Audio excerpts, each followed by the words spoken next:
Ben asked him to go to this guy to mediate and ask about the minifigs that the previous owner of Bricks and Legos stole from them. You said a lot of words there. I have no idea what you're talking about. And with that, I welcome you, a broken man. Last week, the AFPD released a press statement on YouTube. This one. My name is Cameron Paul, and I am the Chief of Police for the American Fork Police Department. I'd like to address the members of our American Fork and Cedar Hills community regarding some videos currently circulating on social media that have been presented in a way that calls into question some of the actions of our department. And yes, the rest of the clip is as boring as those couple first seconds make it sound. So I'm only going to show you a few more short clips from that video, and will largely focus on the massive file dump they did alongside that video. I have seen the latest Reckless Ben video in relation to this press release, and I'm gonna assume you have too, so I'm trying to avoid needless repetitions. In the description of their video, right, the AFPD, the American Fork Police Department, posted a Dropbox link with all the bodycam and vehicle footage, albeit heavily redacted, when it really shouldn't have been, right? Some of it also isn't, when that would have helped the AFPD not look like a bunch of incompetent cops who are bad at their job. They also posted a lot of incidents reports, booking sheets, and even the bogus search warrant they used to raid Ben's Airbnb. We're gonna be talking about all of this. That last one, releasing that search warrant, probably wasn't very wise. And while I'm on the topic of things that are not very wise, look, guys, AFPD, if you spend so much time and effort trying to redact the name Joshua Johnson from all of your documents, right, all of the police reports, there's always a white gap where the name Joshua Johnson could go. It's never there, but if you want to do that, you gotta do it more thoroughly, you gotta do it more carefully, because otherwise people might speculate you have a close relationship with him if you just call him Josh. Now, there was a lot to read, and I read all of it, all of the incidents reports, all of the booking sheets, all of the search warrants. It was a lot. But before we jump into chapter 1 of this investigation into the American Fork Police Department, I gotta say, as an English teacher, guys, my middle school colleagues are not happy about your performance. But let's jump into chapter 1, why I'm looking into the American Fork Police Department. Now, in my previous video, it's the one with this thumbnail. If you haven't seen it yet, please check it out. In there, I focused on a dispute between Brian Mansell on the one hand, the person who had all of his Legos stolen, allegedly, and Bricks and Minifigs, they allegedly stole it, and the various individuals involved in the Salem, Oregon controversy. That video was primarily about the underlying allegations, right? A valuable Lego collection, a consignment agreement, conflicting accounts of what happened, and a family that still kind of sort of believes that they have not been made whole, right? This video right here, it's different. This is not a video about Bricks and Minifigs. This is not even really a video about Joshua Johnson, even though he does appear at times. This is not a video about whether Reckless Ben is right about everything. He isn't. And I'm going to show you proof for that as well. This is a video about the American Fork Police Department. And the reason for that is simple. Following the events in Utah, the department took the unusual step of publishing a 26-minute video explaining and defending its actions. That in and of itself I find unusual. They also released a substantial collection of police reports I alluded to before. I spent the last several days reading through those materials. What I expected to find, right, was evidence that would either clearly justify the department's actions or clearly undermine them. What I actually found was something I didn't really expect. So in order to do that, we're going to walk through the Utah timeline day by day, right? We'll start with the rubber ducky package. Maybe you've heard of it. We'll look at the traffic stop that followed the same day. We'll examine that K9 search, that drug search that produced nothing. We'll discuss the stalking arrest and the probable cause affidavit used to justify it. That's really important. And we'll spend a significant amount of time on a search warrant, right, that authorized officers to search for allegedly stolen Lego sets. A search that ultimately resulted in nothing being seized, right? Throughout all of this, I am going to use the department's own documents whenever possible. Not Reckless Ben's interpretation, not Bricks and Minifigs interpretation, the department's own reports. Because before we can talk about religion, politics, Utah culture, or any of the larger issues surrounding this case, we first need to answer a much simpler question. Did the investigation proceed the way a reasonable person would expect it to proceed? Let's start at the beginning. Chapter 2, Rubber Ducks and a Traffic Stop.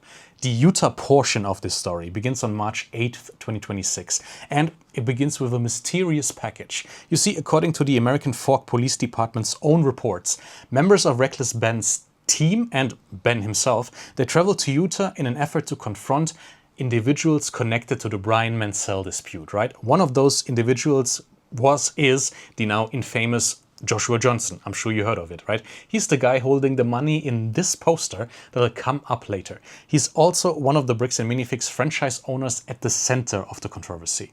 At some point during the day, Tyler Shaw, who acts as a driver and assistant to Ben in much of the rest of this video, he allegedly approached Johnson's residence while dressed as a UPS employee. He wore a UPS hat, right?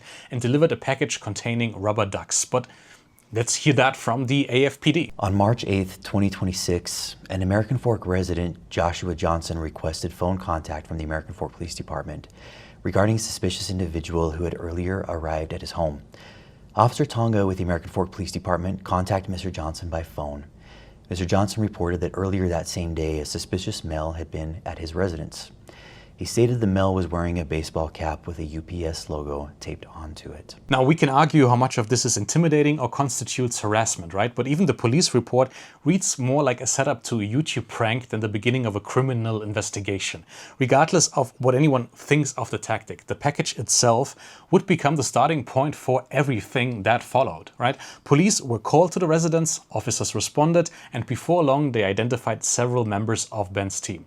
According to the report, officers eventually spoke with Benjamin Adams, who was initially parked near the residence.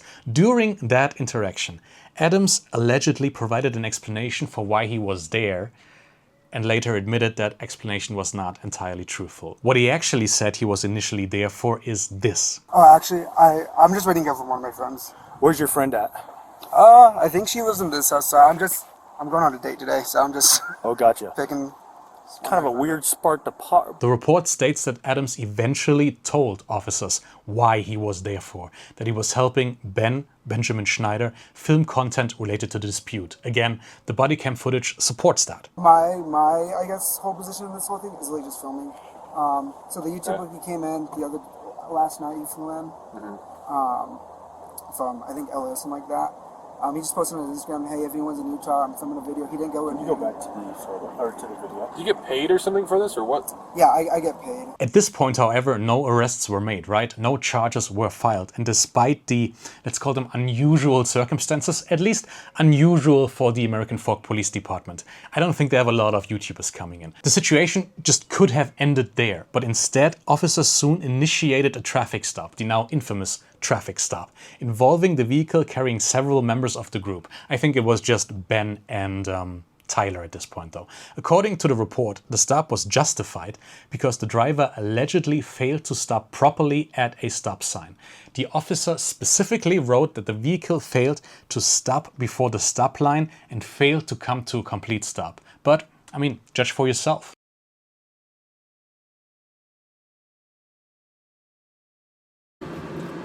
I'm sure it thumbs up prior.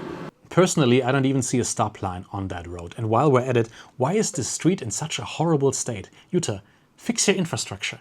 Regardless, after reviewing the footage myself, I'm not convinced the situation is nearly as straightforward as the report makes it sound, right? The vehicle appears to come to a complete stop. Now, before anyone accuses me of making a legal determination, that is not what I'm doing. I am saying there's a difference between reading a report and watching the footage yourself. I'm saying it is worth paying attention whenever those two things, right, don't perfectly align. And that will happen again in this story. This traffic stop matters because of a pattern that will emerge when we look at the rest of Ben's time in Utah. The following day, a simple trespass complaint would evolve into a sobriety investigation, a K9 deployment, and a vehicle search. Let's move to March 9th and Chapter 3, the drug investigation. March 9th began with another complaint involving an individual associated with Reckless Ben's team. This time, the central figure was a Mormon kid called Christian Morgan. According to the police report, Morgan appeared at Joshua Johnson's residence and attempted to make contact. The exact details are somewhat disputed, right? And if you solely believe the Reckless Ben video, we're going to run into an issue here.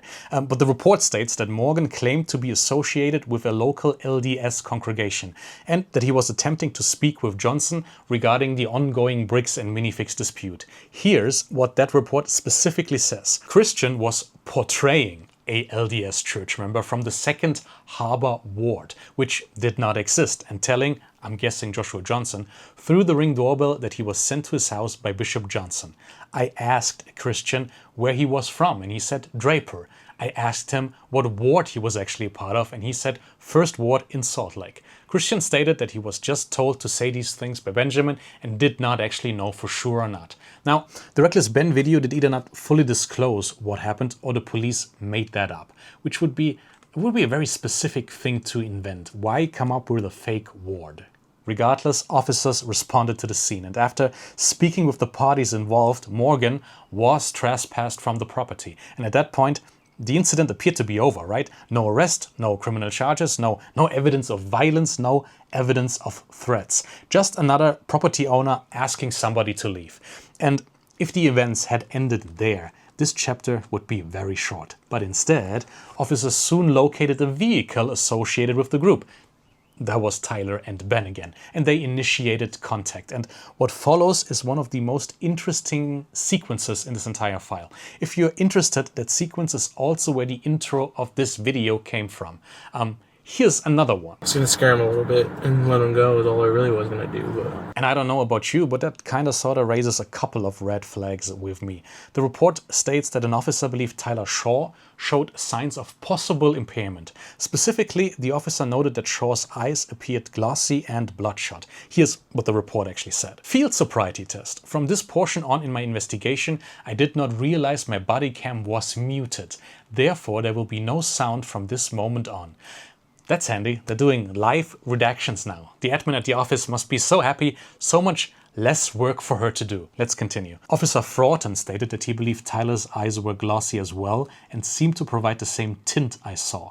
Therefore, I made contact with Tyler and told him I would like him to conduct field sobriety tests to make sure he was safe to drive. Tyler consented. Tyler also agreed to provide a breath sample, and the result came back at exactly...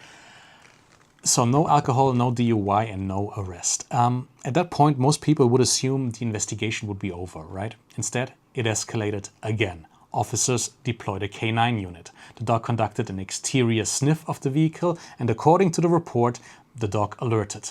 That alert provided probable cause for a search of the vehicle. So officers searched it. You have seen the footage, right? And what did they find? Nothing. No drugs, no contraband, no criminal evidence, nothing.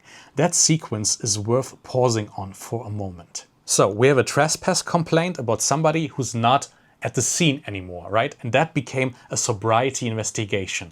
The sobriety investigation produced a breath alcohol level of 0. The investigation then became a narcotics investigation. The narcotics investigation resulted in a K9 alert. The alert resulted in a vehicle search, and the vehicle search produced nothing. Now, to be fair, none of this automatically means anybody acted improperly, right? K9s can produce false alerts. Officers can honestly suspect impairment and turn out to be mistaken, right? Searches frequently fail to uncover evidence. All of that is true, but please remember the question we were asking throughout the video, not whether a single investigative step can be justified in isolation. It's whether or not a pattern emerges when we look at the investigation as a whole. Because by the end of March 9th, we now have 2 days of police involvement.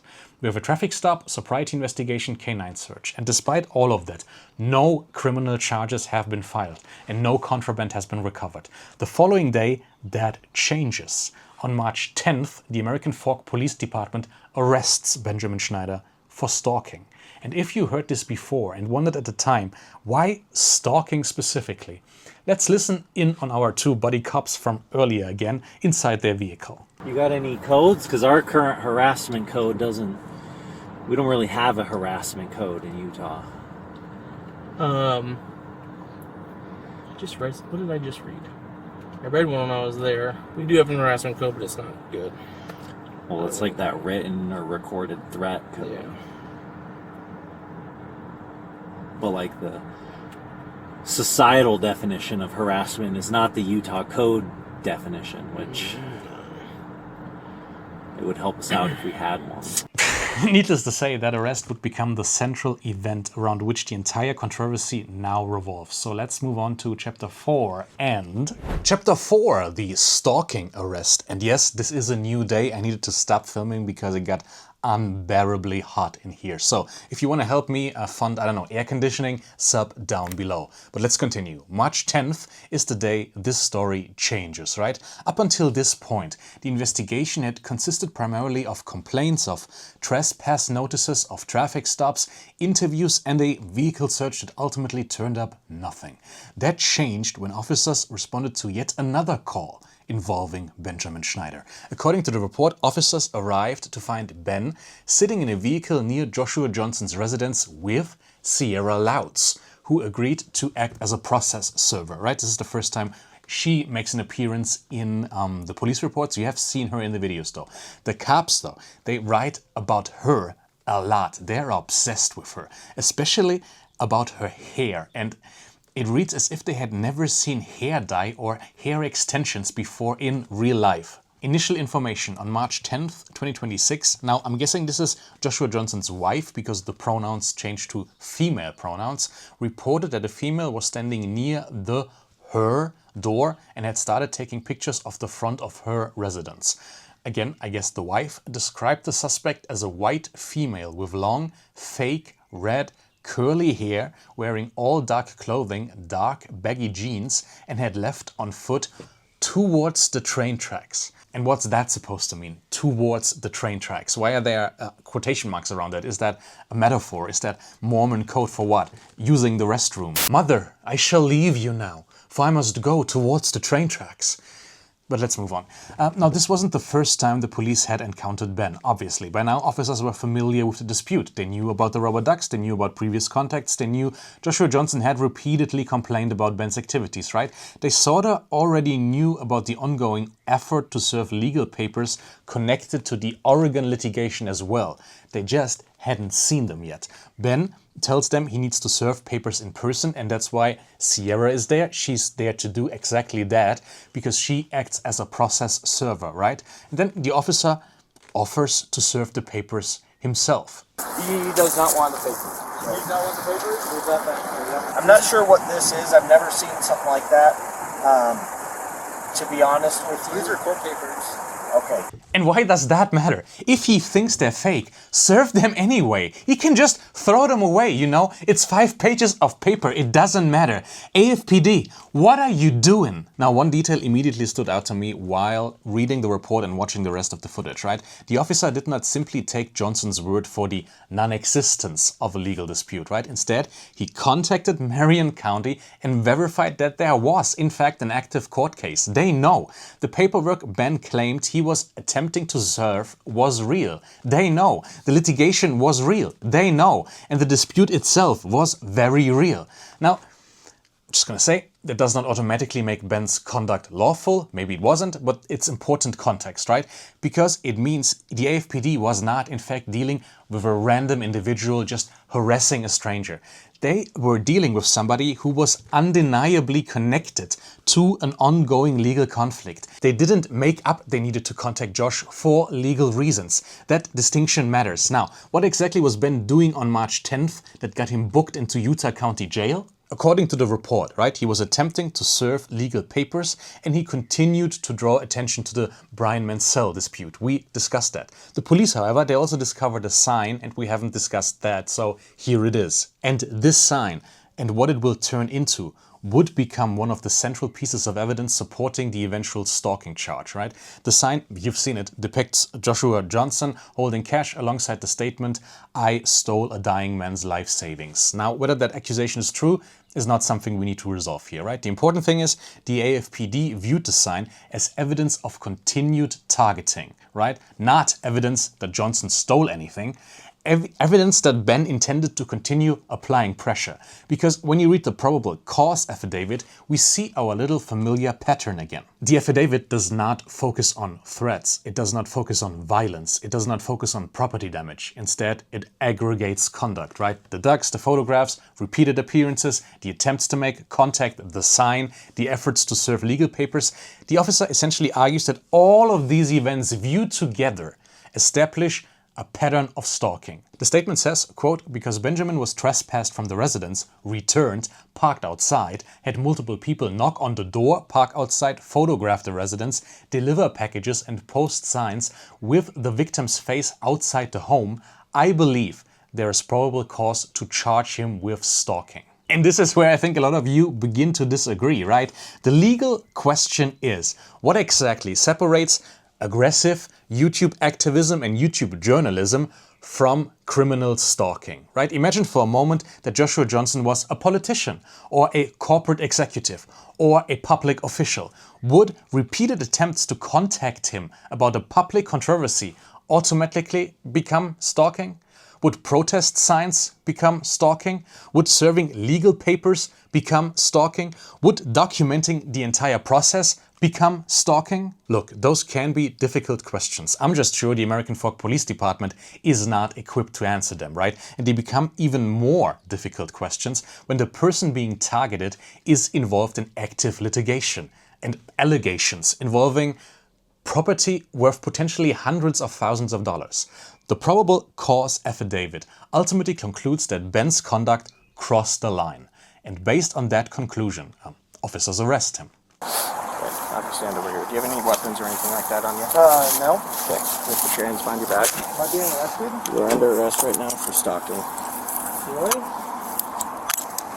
But there's another detail in the affidavit that I think deserves attention. Throughout the document, the AFPD does repeatedly acknowledge Ben's stated motive. He says he's trying to recover property for Brian Mansell. He says he's attempting to serve legal papers. He says he believes Joshua Johnson is avoiding service. Again, that does not automatically justify everything he did, but it does create an alternative explanation for his conduct that goes beyond simple harassment, and that is in the police reports. The AFPD claim they see a stalker. Ben sees himself as an investigator and activist helping Brian Mansell. I'm sure the courts will ultimately decide which interpretation carries more legal weight. But for our purposes, there's something else worth noting. This arrest did not end the investigation. In fact, it seems to have accelerated it because Ben was released the following day and the focus shifted away from stalking and towards something entirely different. Allegedly stolen Lego. And that is where the story becomes genuinely strange. But before we can talk about what transpired in the afternoon of March 11th, we need to move on to Chapter 5 and the GoFundMe banner. The day after Ben's stalking arrest, the story does not slow down. It shifts. On March 11th, members of Ben's team were no longer just trying to serve legal papers, right? Or just confront Joshua Johnson directly. They had also created a GoFundMe for Brian Mansell. The fundraiser framed the issue as a civil and financial injustice. It claimed that Brian and his father had spent years building a large Lego Star Wars collection. You know what this is about. The stated purpose of the fundraiser was to help Brian and his family cover legal costs and recover what they believed was rightfully theirs. The entire GoFundMe also made it into the police files. And I'm not sure the AFPD really knows how to download evidence from the internet looking at all of these white pages. Is that how you do that? Regardless. According to the police report, Sheldon Norcross, another associate of Ben's, was involved in hanging a banner related to the fundraiser. He was not, at least not in that moment, trying to enter Joshua Johnson's property. He was not knocking on the door. He was not physically confronting anyone. He was helping display a public message tied to a fundraiser. Again, it was this banner. And yes, that is the same picture they had already used on the sign earlier in the story. The AFPD, however, did not view this as a separate act of public advocacy, right? They viewed it again as part of the same continuing pattern. From the department's perspective, the banner was not just a banner advertising a GoFundMe. It was another attempt by Ben's team to target Joshua Johnson, publicize the accusations against him, and continue the course of conduct that had already led to Ben's arrest the previous day. That is the central tension in this particular case, public pressure versus stalking. And the same act can look very different depending on which frame you apply to it, right?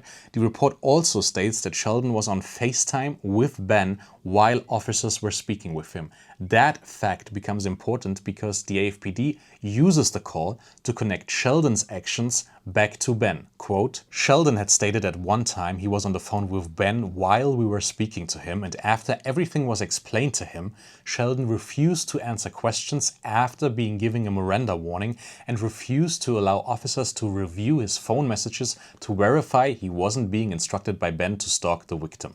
That's all one sentence. Yeah, as a teacher, please split these into separate sentences. It's too long, right? The officer then decided to seize Sheldon's phone, apparently to preserve evidence connected to the investigation. From the AFPD's perspective, that makes sense if they believe the phone contained evidence of coordination in an ongoing stalking offense. From Ben's and Sheldon's perspective, this is where the case starts looking like something else entirely, right? Because now police are not merely responding to a complaint at a residence, which is all that was initially. They are seizing the phone of someone involved in a public campaign and fundraiser connected to a civil dispute. There is a difference. And the phone is not just a random object, right? It can contain messages, footage, sources, contacts, legal communications, unpublished material. So, and this is important, when police seize a phone from someone involved in a documentary-style investigation, the justification needs to be strong. Here's what the report says. Use of force/preservation of evidence. When Sheldon refused to answer questions and refused to allow officers to go through his phone because it was possible there was evidence on his phone regarding his involvement with Ben and the victim, I asked for his phone. He handed me his phone, and then when I went to grab it, after I had my hand on it, he quickly pulled it away and attempted to manipulate it. I told him to stop and immediately pulled it back, explaining that I didn't want him destroying evidence. He complied and explained he was trying to lock the phone. I told him he was under arrest for potentially destroying evidence. I moved his arm into a cuffing position and Officer Richardson put handcuffs on him. He was searched and placed into Officer Richardson's police car. It was later discovered he was wearing Meta glasses. Already a lot there to unpack, right? But that's not all of it. These reports contain multiple officers' accounts, so let's look at it again from another perspective. Use of force. Because of this action by Sheldon, I quickly grabbed his right arm to attempt to grab the phone. Lieutenant Adamson grabbed Sheldon by the left hand, which was the hand that was holding the phone. The phone was forcefully taken from Sheldon after a very brief altercation for it. Sheldon was placed into custody and searched incident to arrest. Okay, look, here's the screenshot from the moment they all were fighting from the phone, right? Do you see it? Sheldon's left hand never touches his phone. The AFPD cannot tell left from right, and they released this footage. And they seriously wonder why people don't believe them when they keep escalating stuff, which in turn brings us to the next escalation. Because later that same day, the AFPD sought a search warrant, not for anyone's phone, for the Airbnb where Ben and members of his team were staying in Chapter 6. The search warrant. Later on March 11th, after the GoFundMe banner incident and after them seizing Sheldon's phone, the AFPD sought another warrant. This time, the target was the Airbnb where Ben and members of his team were staying. Now, by March 11th, Benjamin Schneider had already been arrested for stalking once. And at least according to the AFPD's theory of the case, the central issue had been identified. Repeated contact, repeated appearances, repeated attempts to pressure Joshua Johnson. The focus of the investigation seemed clear. Then suddenly, the investigation takes a sharp turn, because on March 11th, the American Fork Police Department seeks and obtains a search warrant, but not for evidence of stalking, not for evidence of harassment, not for evidence of threats, for stolen Lego.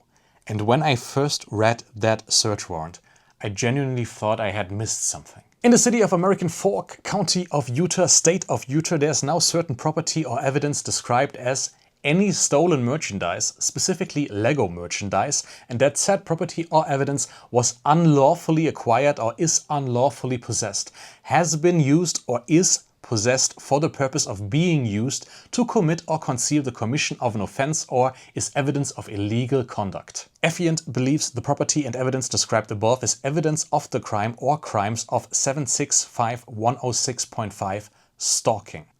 Up to this point, none of the reports had alleged that Ben Schneider stole any Lego. None of the reports alleged that his team possessed stolen Lego.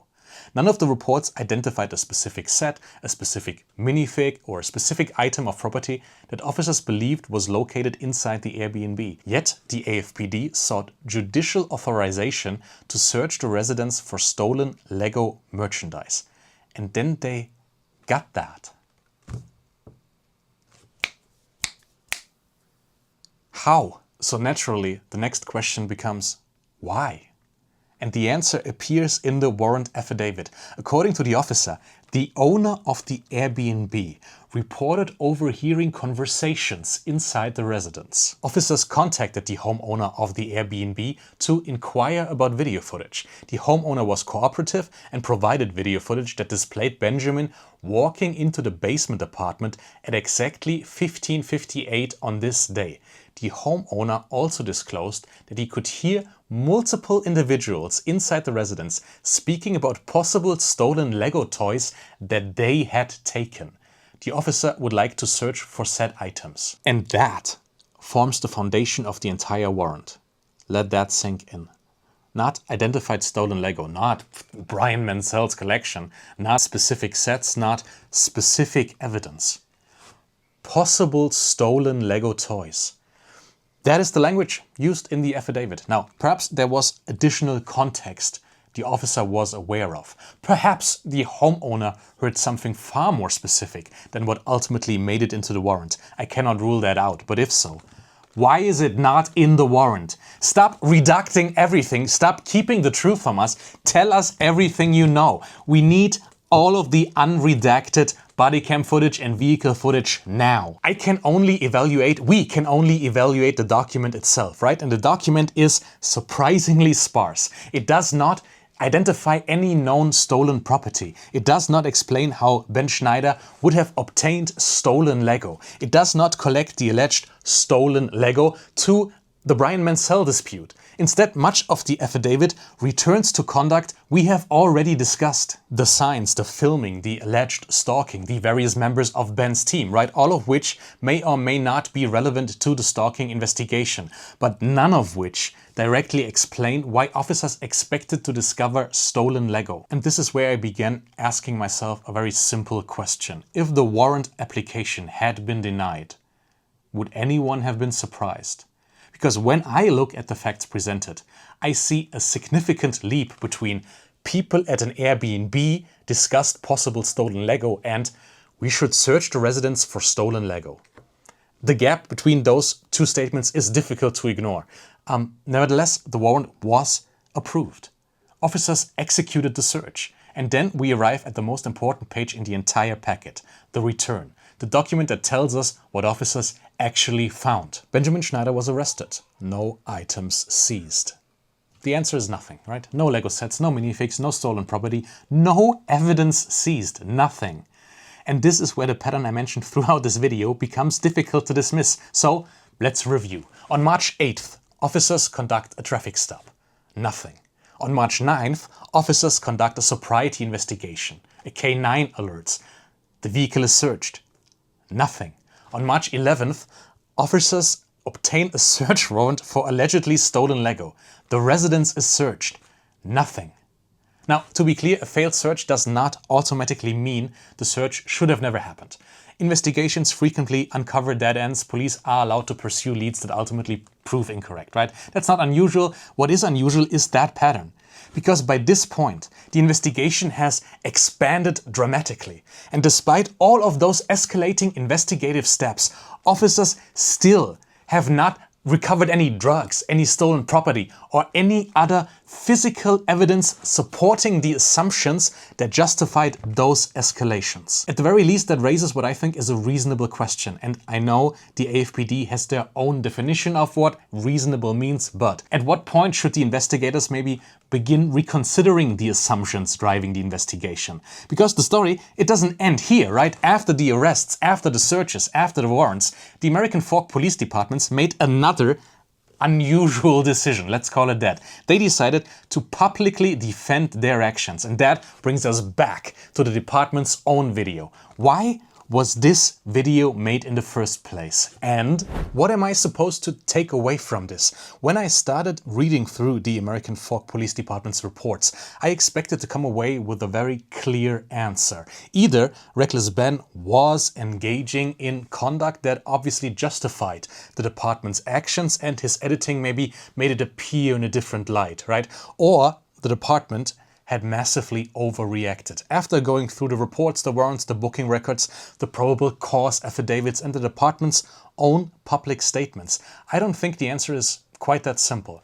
There are things Ben and his team did that I personally would not have done, and we need to talk about those as well. Like impersonate a UPS guy. The AFPD files for that say, but then I asked him what was the situation with the UPS incident. Ben stated that he had Tyler delivered a package of ducks to, I'm guessing Joshua, and had him sign a face-sick piece of document on his phone. That way he could use the signature later in order to make a contract where Joshua could not trespass anyone or him for the next 5 years. I asked Ben if he realized how illegal that was federally, to dress up as a UPS and fake deliver a package, then steal a signature.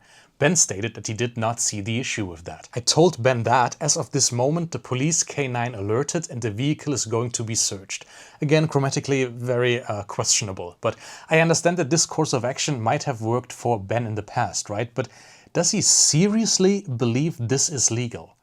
That blows my mind. This is when I need to show you something else. I'm sure you have seen this footage from Reckless Ben's video about their vehicle being searched. I'm not sure if you're lying to me or not, to be honest. I'm willing to take any drug test you want. Walking a very dangerous line, which should get you hemmed up a lot of time. Yeah. You could end up in jail in Utah when you're from Cali. Okay. Not worth it, right? Yeah. We play differently here. Does that make sense? Yeah. And here's that very last clip again. You could end up in jail in Utah when you're from Cali. Okay. Not worth it, right? Yeah. We play differently here. Does that make sense? Yeah. Okay, so you got the picture, but now here's that entire clip from the body cam footage. Cool, Ben? Yes. Alright, so you did give him your ID and all that already? I gave him a picture of my ID because my ID's at the house. So I already told him, okay? Luckily nothing was found in the vehicle. However, because of the situation today, and because of the things that you've said and what could happen and transpire, you guys technically could be arrested under federal charges for that UPS situation, okay? We're not taking action on that, but if he decides to inform the mail office and go that route, it's gonna be a jam up that you're not gonna want. So even if you're trying to do a stint or trying to joke around or bait, whatever you called it, I don't remember, but dressing up as UPS, going to someone's house. He did. I saw the ring doorbell camera. He's wearing a UPS hat. Okay. And you asked him to sign for a package, dog. What is that? Yeah, but it was just to show him like the irony of why that's bad. If that's not dressing up, what is that? Yeah. Right? Yeah. And you could end up in jail in Utah when you're from Cali. Okay. Not worth it, right? Yeah. We play differently here. Does that make sense? Yeah. So like I told him, we'll let you guys go now, but you're walking a thin line. Just be mindful of that. Does that make sense? Kind of paints a different picture, right? There is a marked shift in vibes, if you ask me. I also wonder why Ben used that clip when that exact same line appears here even more threateningly. You're in Utah, so I would just be careful of that. And that happened on the very first day, right, with the Benjamin Adams incident. I wonder why Reckless Ben doesn't use that in his video. But all of this raises another question in my mind, which troubles me slightly, right? Sound off in the comments with your best theory about this. If the cops already have probable cause to book Ben for a federal serious crime, why fabricate a drug-related search that they know will yield nothing? I do think all of the files and footage we discussed in this video, they mean that the public has every right to scrutinize the decisions made by the AFPD. And frankly, that's why I find the AFPD press release video I started with so interesting, right? It's not because it convinced me either way, but because it exists at all. Police departments release statements all the time. They release body cam footage, they answer media requests. What they don't typically do is produce a 26-minute video defending their handling of a specific investigation involving a YouTuber. This wasn't even national news at the time, but now, when public institutions become involved in public controversies, public scrutiny is part of the job. Ultimately, I don't think the biggest question here is whether Reckless Ben is right about everything. I don't think the biggest question is whether Joshua Johnson is innocent. I don't think he is. I'm sure you don't think it is. But I don't think the biggest question is whether Brian Mansell will ever get his collection back. That now just kind of moves into the background, right? The question I keep coming back to is much simpler. Looking at the documents, the warrants and the searches, was the investigation following the evidence? Or was the investigation following a theory? Was this lawful? I don't know the answer. But after reading what felt like 100 pages of reports, I think it's a question worth asking. And as more information becomes public, it's a question I suspect we'll all be revisiting very soon. But before I leave you, if you enjoyed this video, why not consider leaving a sub, a comment, or support me like these two?